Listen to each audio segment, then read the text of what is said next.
Good evening and welcome to Your Vote 2017. I'm Neville Choi. And I'm Titi Gabi. Today is July 24th, the day we were to have the writs returned, or even before. But we've seen another stage of this election process delayed, as was widely expected, with the Electoral Commissioner announcing today that the date for the return of writs has been pushed back to this Friday. Counting is still continuing right across the country, with only around half of all results declared so far. We'll hear from the Electoral Commissioner on that and find out about the latest horse trading underway by the different political parties, all wanting, of course, to be part of the new government. But also, we'll take a deeper look at the deadly violence which broke out in Wabag at the weekend, leaving 2 police officers dead.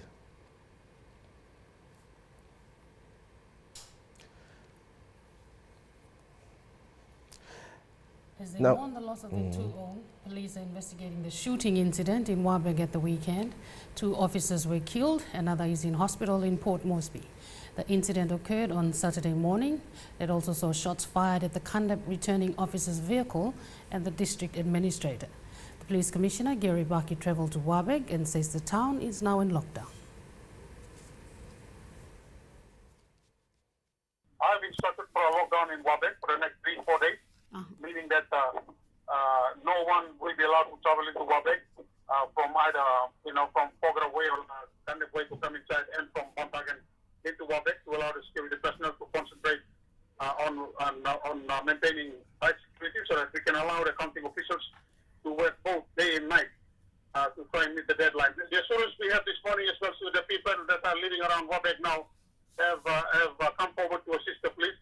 In fact, they've taken personal responsibility to ensure that where the villages within Wabag around, particularly after Karamanda and chaos and around these areas, that they're ensuring that no one else is allowed to come inside and, to bounce around there, to set up tents in there to observe what's going on. So our instruction is to remove everyone that is not from Wabag outside, to go back into the electorate and monitor the counting from wherever they are, back in their electorates. I know some people will be disadvantaged in it, but we are working under very tight conditions in terms of getting the elections through and the declarations done. So these are measures we have to put in place, and I hope people will appreciate that. And I have the support of the administration in Wabag, following my meeting with the administrator this morning, who they will go out to do public awareness and telling our people in anger about this and in Wabag. There are also questions as to what happens now in terms of counting for Kandep and what impact the violence will have on the result over there. Previously, Electoral Commissioner Patilias Gamato has said on the record that an election result in a certain electorate may be deemed to have failed if there has been widespread violence.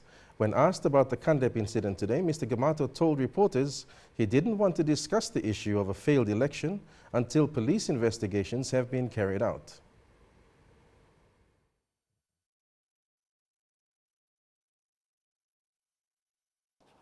I want to strongly appeal to everyone, or all electorates in PNG that are slow in counting and making declarations, to reorganize themselves, put extra effort and complete their counting immediately on or before Friday, 28th of July.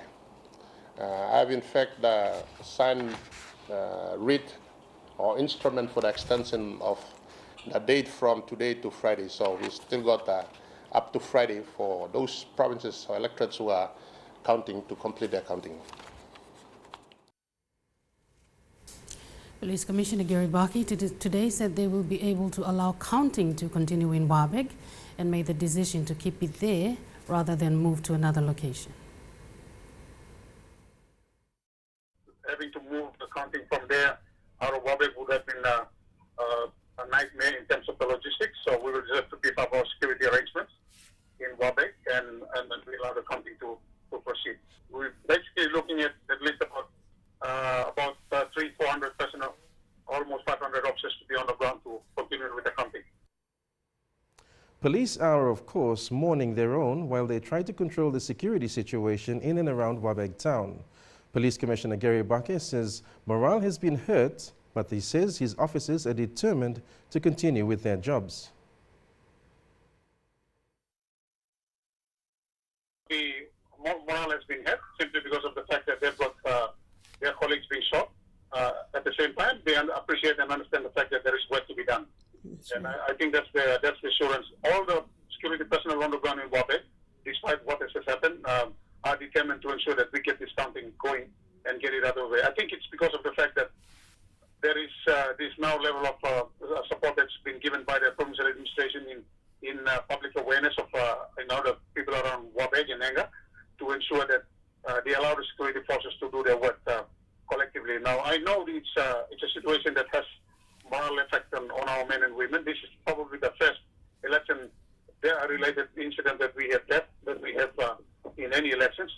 But like I've said to the officers in the morning, a policeman's life and soldiers' life are always at risk when we're deployed to such situations like this, and those risks even include men getting killed. And this is one such incident, and we should not dwell over it and continue to think that it's not a risk that we will ever think about. It's something that we must appreciate that it's got to happen one way or the other, despite the fact that we put all the security measures in place. So morale is high. As I went over there, and now I can see all the policemen coming down to meet me on arrival and also favor me on arrival, giving that thumbs up on the fact that I think they are ready to progress continue the counting. And that was Commissioner Gary Bucky there up in Wabag. Titi, and about a tragedy for the police force, and as Commissioner Bucky says, it might be the first casualties that the police have experienced during elections. Yeah, Neville, it's just a sad situation that it had to end that way. It's also encouraging to see that Bucky is determined to complete the election process for those troubled areas, and he's also reinforced security personnel there. So it will be interesting to follow. Okay. Well, we're going to try to speak to Scott White now, EMTV Lays Bureau Chief. We will be trying to cross over to him when we can, and he will be giving us an update about that later on in the program. But as Commissioner Bucky has said, that it's heartening to see that the security forces on the ground in Wabag are determined to make sure that they oversee the rest of the election process, and that's the counting in Wabag. And there is a lockdown there, so did he mention anything about the curfew there in the meantime? No, well, he's just announced that there's a lockdown. I think we'll hear more details about that in probably the next day or so as to how they're going to be managing that over there. Okay. Tensions have also been simmering in Mount Hagen, where the United Resource Party member, William Duma, was declared at the weekend. But it's been alleged by other candidates and members of the public that the declaration was made with 28 boxes still to be counted. Crowds of people were out on the streets today with banners calling for the Electoral Commissioner not to accept the return of wreaths for Mount Hagen Open.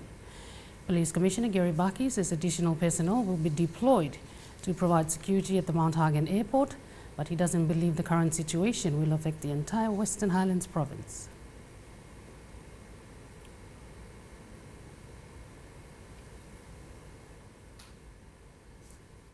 Like everything else, you will have people who are happy about the declaration, and you will have people that are not happy about this. So it's I could say opportunities, nothing more than that. And as you know, we have workers, airline workers in here, and their lives are more important than anything else. And if they are threatened with regards to this, you're bound to have them walking off the jobs. And I think that's the situation that has taken place.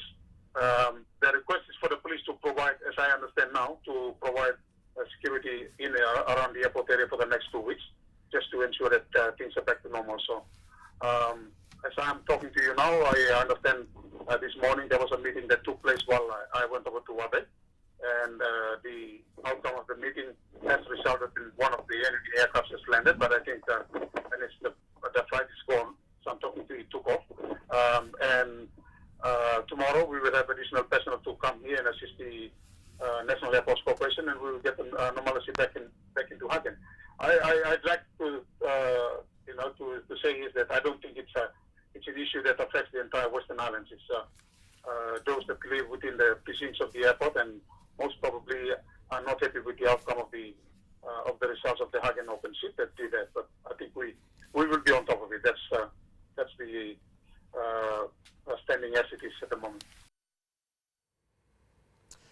got Gary Bucky there, Police Commissioner, about the situation over in Hagen. And we now joining EMTV journalist Scott Yday, who's been watching these events closely since the weekend. He joins us now via Skype. Hello, Scott. Yes, good evening. All right, just tell us what's happened since the events on Saturday, and we've just heard from Commissioner Gary Bucky, who's on the ground, and I think it's a good decision he made to get there quickly and to make sure that the forces were ready to carry on their duties. Yeah, no, it's a very sad situation where three young constables, two have been killed. One is in hospital at the moment in Port Moresby undergoing treatment. Apparently from police reports that we've received, and our Mount Hagen correspondent has received also, they were caught in a crossfire. They came out of the inn that they were in to investigate the shooting that was happening outside, and apparently one of the gunmen turned on the police, shot three of them, and that situation has escalated a bit over the weekend. There are various reports of violence in and around Wabag. The situation has been brought under control. From the reports that we've received this afternoon, the Mobile Squad 6 has been stood down and sent back to Mount Hagen. The commissioner was in Hagen this afternoon. He gave a short press conference about the problems that have happened over in Wabag.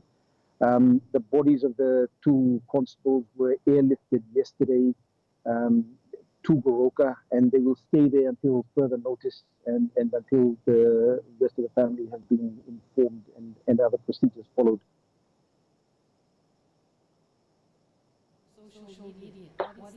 What's the situation like amongst his colleagues, security personnel on the ground? Well, personnel, as you can imagine, they are taking this quite hard on themselves. There are quite a few Facebook posts, of course, using different names, but you can tell the security personnel expressing frustration and anger about the situation that happened, and of course the fact that these were political enemies, supporters of politicians fighting, and the situation escalating to a point where security personnel who were there to provide support were hurt in the process.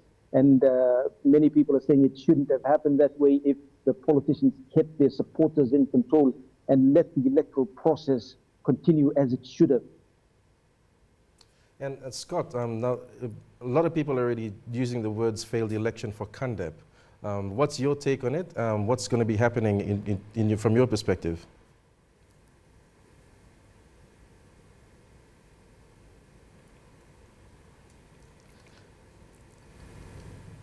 Scott?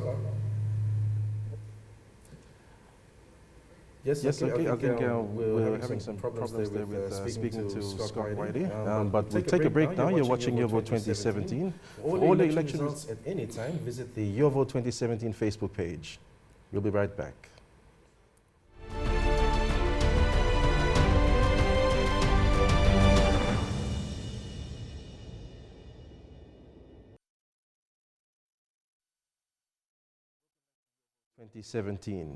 We're going to try and speak to Scott Yday now about the situation in Wabag. Scott, are you there?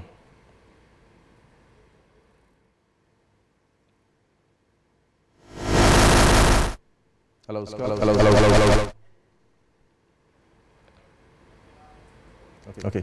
Well, we'll wait, and when we get Scott Yday back online, we'll be chatting with him again for the latest updates as to what's happening over there in Kandep and also in Hagen. Now to the latest results, and so far a total of 53 out of the 111 seats have now been declared. The People's National Congress added 2 more after Sasindran Muthavel for West New Britain Regional and Douglas Tomriesa for Kirwina Goodenough. Those were declared last night. This now brings PNC's lead to 14 declared MPs. The other parties are Pangu Party, who has 6, with National Alliance having 5.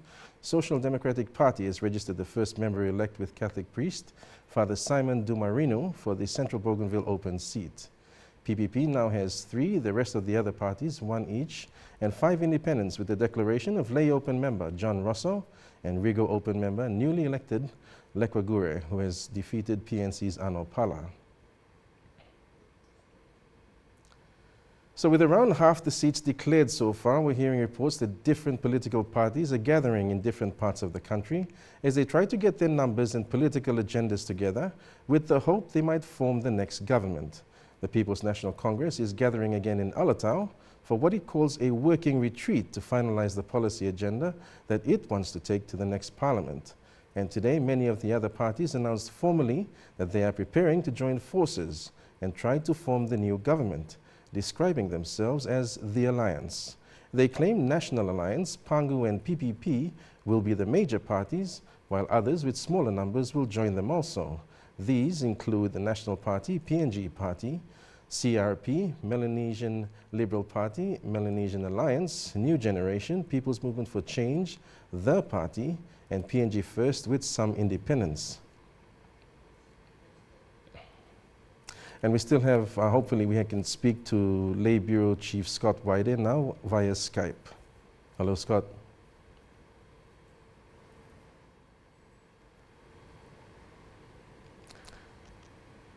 Yes, hello, Neville. And it looks like we still get Scott online.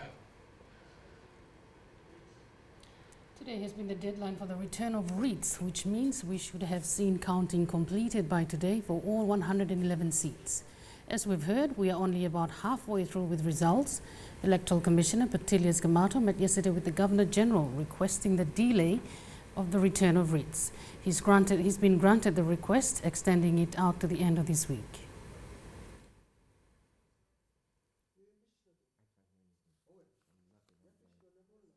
I want to strongly appeal to everyone, or all electorates in PNG that are slow in counting and making declarations, to reorganize themselves, put extra effort and complete their counting immediately before Friday, 28th of.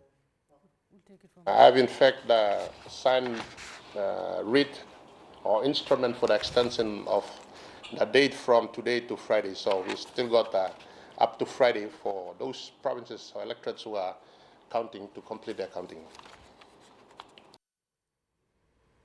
And there was Patilias Gamato, Electoral Commissioner, talking about the shifting of the return of writs date to Friday this week. We're going to take a break now. You're watching Your Vote 2017. Don't forget, you can follow us on Facebook for the latest news and declarations as they continue to come through. We'll have more after this short break.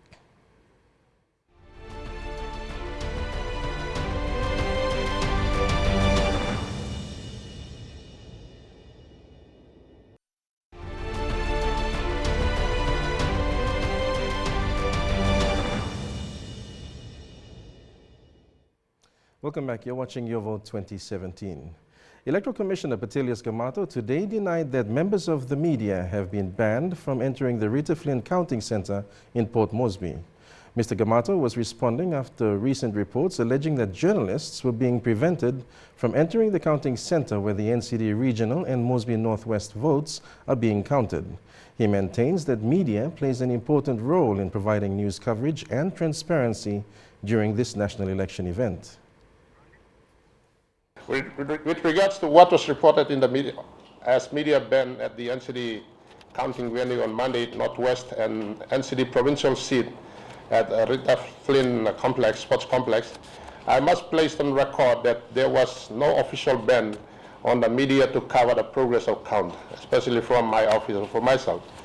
The media is a very important stakeholder in the 2017 national election, because media provides independent scrutiny on the election process and ensure that the whole process is transparent, impartial, and has integrity. Media as watchdog for the public interest, it is your responsibility as professional media personnel to ensure that you provide the public with balanced news coverage of this election event. It is essential that the media as gatekeepers of information report election events accurately, especially for the 2017 national election. And that was Patilias Gamato speaking today about and in response to allegations that the media has been banned from accessing the Rita Flynn Counting Center. The access that the media has in these elections has been a bit tight and not as free as previous elections. Would you agree to that? I'm not sure that it's been, it's different from the 2012 one because it was fairly free. But I have had reports of journalists and media organization representatives being told at at the doorway not to go in because of yesterday's reports or things like that. But that just it's a major national event. So we have the PNG has a media council. We have also international observers on the ground and individual media houses. It's just common sense that we all alert and we all speak in the same voice as soon as we hear anything about media gagging or media banning and all that. I don't think we came out very strong in condemning the situations where they happened. Where Port Moresby, there were a few incidents in Port Moresby where reporters were asked to leave Rita Flynn courts, and we asked it to Mr. Gamato on previous shows, and he did say that the media should be allowed to do its work. I think it's just that information getting down to his election managers right throughout the country. Yeah. Because at his press briefings, when he's been approached about this problem, he keeps saying the same line, in which is he supports the work of the media because it provides transparency and it provides accountability to some sort of level. But what he hasn't addressed is whether his election managers should be practicing that and should be more approachable to the media. Okay, I can't comment on that because we don't know if he has, and they're not implementing it, or it could be vice versa. But what's important is media, if they have experiences of being banned or prevented from walking into counting stations, they should document it. It means an official report should be made to the news editors, and then it carried up there to the managers, and then forwarded to the parties involved, including the Media Council and the Electoral Commission. So it's documented and it's recorded there. Because with all the difficulties and all the heartaches in the national elections currently we're seeing, the last thing you want is drama with the media, because media needs to be given access.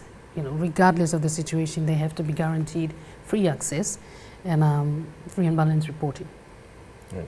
Now, reporting on elections isn't as easy as many people think. There's a lot of emotions around it. There's a lot of allegiances and alliances, not just amongst political parties, but also scrutineers. And you have families who are involved in roles as scrutineers, and also having other family members who are involved in roles as counting officials or polling officials. It's been the highlight of elections in the past. But I think this time around, with the impact that social media has and the fact that information is going out there faster than it used to before, is keeping journalists on their toes, and it's also keeping them accountable as to how they do coverage. Correct, yes. And we've had, leading up to nominations and that, we've had several complaints on Facebook of situations of bias reporting and one-sided coverage and all that. It works both ways. You can't ban the media from covering. On the other hand, we need to be seen to be dealing with public concerns. I don't think any of those issues were dealt with. And like I said, we have a media council, we have association, we also have media houses, the management of media houses that need to take this seriously.